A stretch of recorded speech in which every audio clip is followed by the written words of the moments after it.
Mitoy ny fanohanan'ireo mpiara-miombonantoka ny fahatsirana malagasy mikasika ny fanavozana na ny réforme eo anivon'ity asam-pandraraha ity.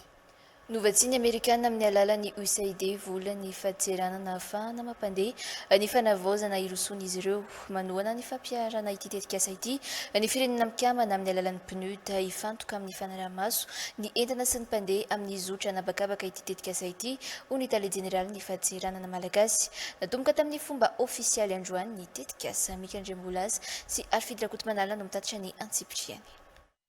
Tanjona amin'ny tetikasa fanavozana na ny réforme eo anivon'ny fahatseranana malagasy ny anatanterana ny fanamby. Atrehan'ny fahatseranana amin'ny fanatanteranana ndraiky sy ny anatanterana ny mampandray anjara lehibe ny fahatseranana amin'ny fampidiram-bola-panjakana. Anamora ny asan'ireo mpandrarara toe-karena mirotsaka mivarotra miaraka amin'ny Madagasikara ity tetikasa fanavozana na réforme eo anivon'ny fahatseranana malagasy ity izay tohanan'ireo mpiara-miombonantoka hatrany. Anjaran'ny Amerikanina indray no namatsy vola ho fanatanterana ny tetikasa tamin'ny alalan'ny USAID. Miara-misala amin'ny fanatanterahany tetikasa fanavozana na ny réforme eo anivon'ny fahatseranana malagasy io ny firenena mikambana amin'ny alalan'ny PNUD.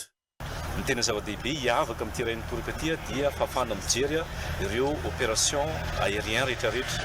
Anatin'izay ny entana miditra izay mandalo expressiste, anatin'izay ny e-commerce, anatin'izay koa ny fanaovana profiling ny olona mety à risque rehefa passager sy ny entana mety à risque à l'import comme à l'export.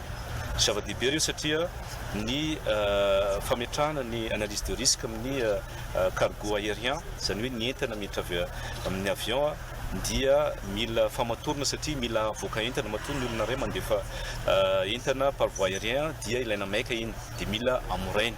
Izay fanamorana izay nefa tsy anala koa ny fametrahana ny contrôle izay tokony apetraka dia itareto fanampiana rehetra ny ahafahana mametraka outil na fitaovana ahafahana migerer ireo expressiste sy ny e-commerce, ahafahana mijery ireo mahazo ny liste ny passager, ahafahana manao analyse de risque amin'ny passager, dia ahafahana koa ankoatran'izay migerer ny décision rehetrarehetra ty amin'ny douane dia ho digitalisena daholo.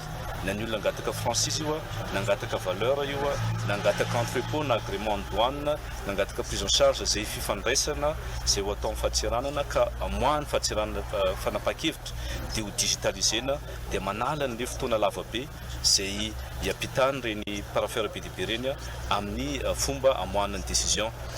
Tanterahana androany teny hivato ny fanombohan'ity tetikasa ity tamin'ny fomba ofisialy.